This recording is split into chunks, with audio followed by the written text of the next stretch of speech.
hit a couple of the value guys because, I mean, we're not going to dissect every pick, but there were a couple We're values. I mean, dissecting all 60. We're recording all night.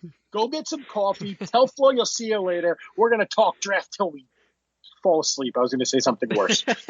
well, I have to say, Jason, speaking of having to wait all night, one of the guys who had to wait an awfully long time So sad. was Bol, who, funny enough, was the guy who come into this draft, Jason. I felt like outside of the top three guys was one of the guys that I would have really taken a flyer on because, I mean, he combines a couple things that I really like. He is a genuinely knockdown shooter.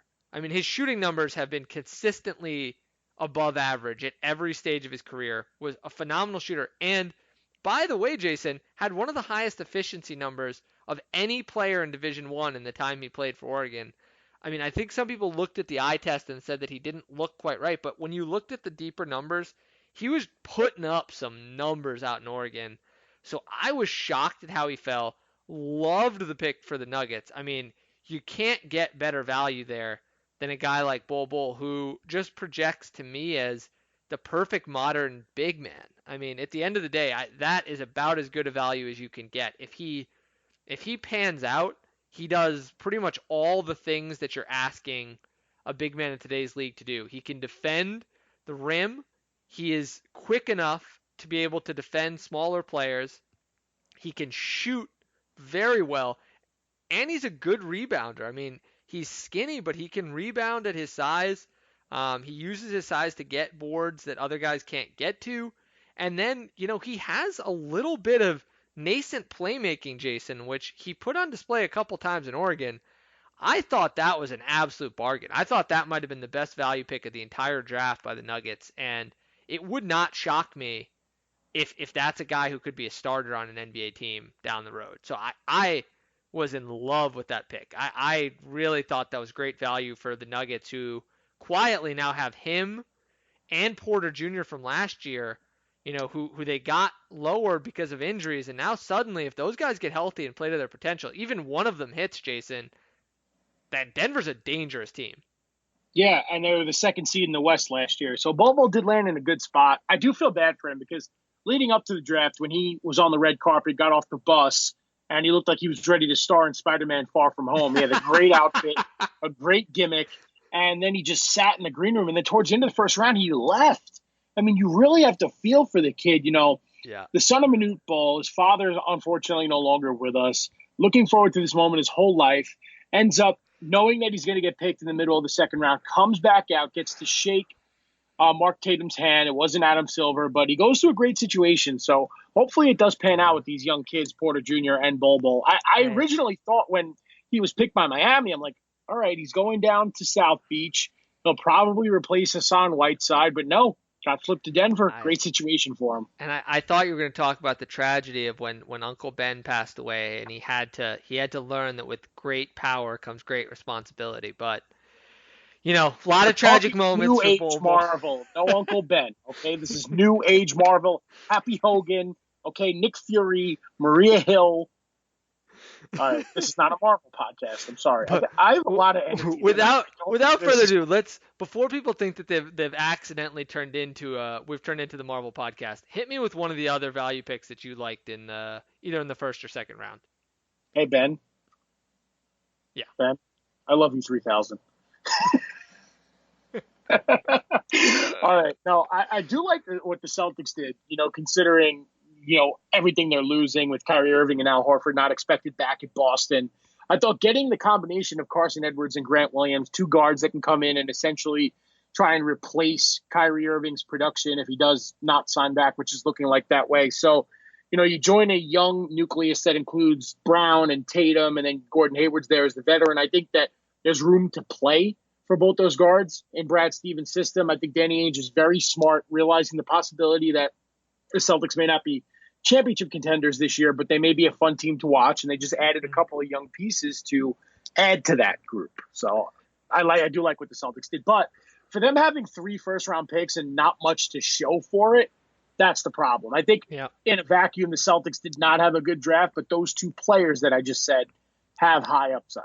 Yeah, I mean, I think you gotta like Carson Edwards as as a guy who reminds you a little bit of when uh, Van Vliet went to the Raptors, and you thought, that's a name to file away. And then obviously he comes in. I mean, he seems like a perfect tailor-made six man. And then the last one I had here was the Pistons getting a guy who I have to admit I did not watch a lot of Sekou Doumbouya, but the reason I liked this pick, Jason, and I wanted to give them a little bit of a shout out. I mean, there were some other guys like Orlando picking OKK that I thought was interesting, but the thing I liked about the Sekou Doumbouya pick was that in a draft where you're just not sure if you're getting a guy who's going to be an all-star, and you're a team like the Pistons who, what are you going to do with another seventh man?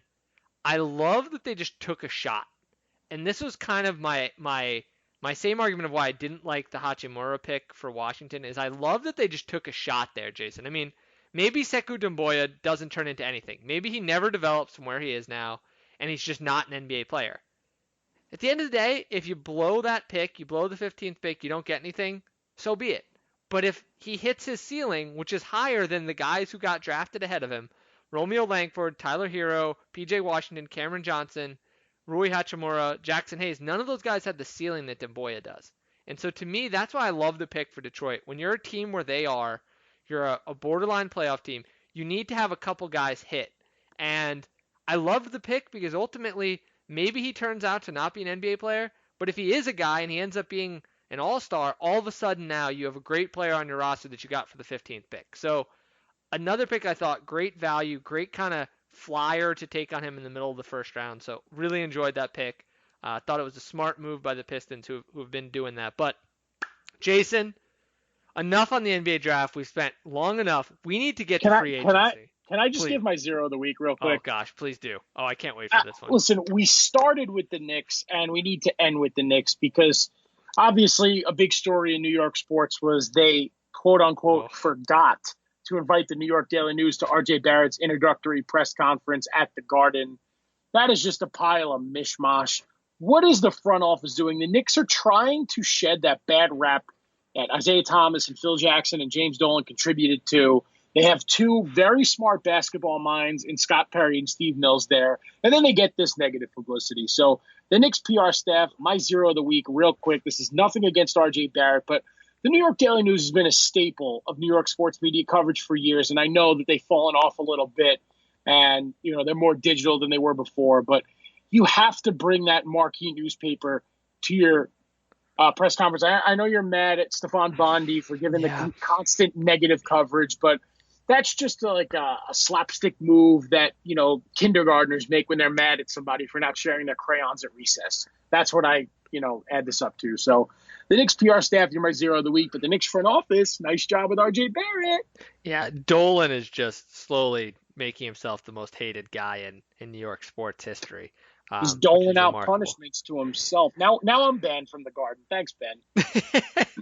Well, Jason, as we transition, I know you had a hero of the week that you had in mind, and I think it's a perfect segue. We go from zero to hero, and why don't you tell us who your hero of the week is? I love all these Disney Marvel uh, I guess, metaphors that we're making tonight between Avengers Endgame and now Hercules Zero to Hero. But my hero are the fans of the NBA because this free agency class has been talked about for years. Summer of 2019, Klay Thompson, Kevin Durant, Kawhi Leonard, Kyrie Irving. Well, guess what, folks? It's here. In just a few short days, this podcast will run on Wednesday. So by the time you're listening to this on your ride to work, remember to subscribe, rate, and review. NBA free agency will be 4 days away. So kudos to the fans. You made it. We survived an excellent NBA playoff run. The Toronto Raptors are NBA champions. We've had the draft, and now free agency takes center stage. So without further ado, Benjamin, let's get into it. Yeah, so you put together a list of marquee free agents, and I'm gonna just start by saying that I had an objection to Jason's marquee free agents that we will get to at the end, but we listed out the top free agents, and now what we're going to do is Jason and I are going to kind of break them down as players, where we think they're going to end up, and sort of preview this offseason a little bit and how we think things are going to happen. And the guy we're going to start with, Jason, who is my hardest one, is Kevin Durant. A guy who obviously is going to probably determine the way the the offseason goes, with the exception of Kawhi Leonard, perhaps he's the best player who's available. His injury has reshaped free agency by now making the team that acquires him have to think more long term than short term. So, Jason, without any further ado, where do you think he ends up, and what's your read on the Kevin Durant free agency? I just want to preface this free agency preview and predictions that Ben and I are about to do by saying that no free agents were harmed in the making of this show notes except for Malcolm Brogdon. But as Ben said, we'll get into it at the end. Kevin Durant, this is a tough one. I think the Achilles injury kind of reshaped his free agent plans. I don't think that a team's not going to not try and sign him because of this injury, but I just think it's so different because a healthy Kevin Durant makes this an all-out melee. Now the fact that he's likely going to sit out all of next year makes this decision for a team to invest, 140, $150 million in him that much harder. But I'm going to make my homer pick right off the bat. I think he's bound for Brooklyn. There's just too much here that makes sense for Kevin Durant to come to Brooklyn. And that's not just the culture that Marks and Atkinson have generated over the last couple of years and that they've made Brooklyn a destination. It's the medical staff. He could probably rehab from his Achilles injury that much quicker. Martin O'Malley's the Nets orthopedic surgeon, performed his foot surgery at the hospital for special surgery, did his Achilles surgery at the hospital for special surgery. He can come to New York. He'll have the market. He'll make up some of that money that he won't get by not signing the Supermax in Golden State. If Durant comes, the Nets are most likely going to get a Kyrie Irving. They could fill out the roster with guys willing to take less money to contend for a championship. And this is Brooklyn's statement to get on the map. They've never signed a marquee free agent.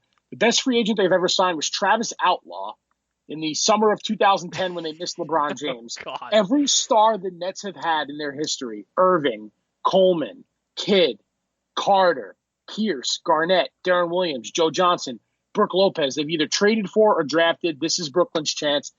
I'm not going to sit here and be a homer and say, oh, they're going to get Durant. The Nets are going to win the championship. No, it just makes too much sense to ignore. I know everyone's linking him to the Knicks, but I think the Nets right now are more ready to win. They're a more stable organization. They have the culture and the stability that a lot of free agents seek, and it just makes too much sense to ignore. So my prediction, Kevin Durant's bound for Brooklyn.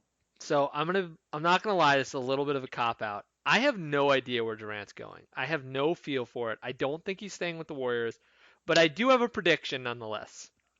My prediction is that Kevin Durant signs with the Warriors and then gets traded to another team after this. And the reason I make this prediction is I think Durant is going to think very hard about where he wants to go. I would not even be shocked. I would not be shocked, Jason, if as part of this sign and trade he doesn't start off free agency at all and he waits it out a little bit to kind of see where he wants to go. That's I tough. I think he might take a little bit more time on this decision than people are thinking. I mean, I think everyone thinks he's going to start it off. I think he might be, instead of the first domino, one of the last to fall. So that's kind of my prediction.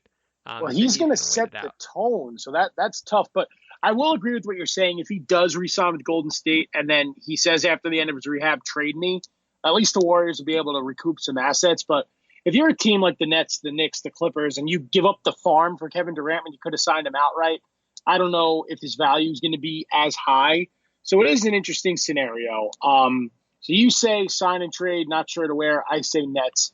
Moving on to Kyrie Irving, the writing's on the wall here. Yep. We'll get into the Nets in a little bit because I'm so torn.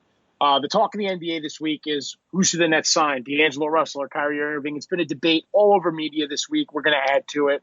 But I do ultimately think if they get Durant, they're not going to re-sign D'Lo. So I'm going to put Durant and Irving as the package deal, and Knicks fans everywhere will cry themselves to sleep every time they think of us in this podcast. But I do think that Irving is also bound for Brooklyn. Yeah, and we're going to talk a little bit more about Irving, but I agree with you. I think he ends up on the Nets. And then this brings us to sort of the most interesting guy, I think, in free agency, which is Kawhi Leonard. And that's because Kawhi Leonard is going to shift the championship picture. If he stays in Toronto, which I predict he will, they will possibly be the favorites or co-favorites. Right now, the Lakers are actually the favorites. I don't know how much that's going to move because that's more of a Vegas thing than it is an NBA thing. There's a lot of Lakers fans out there, so it just makes sense for them to make them one of the favorites because it just means more money for Vegas. That said, I think the Raptors are going to get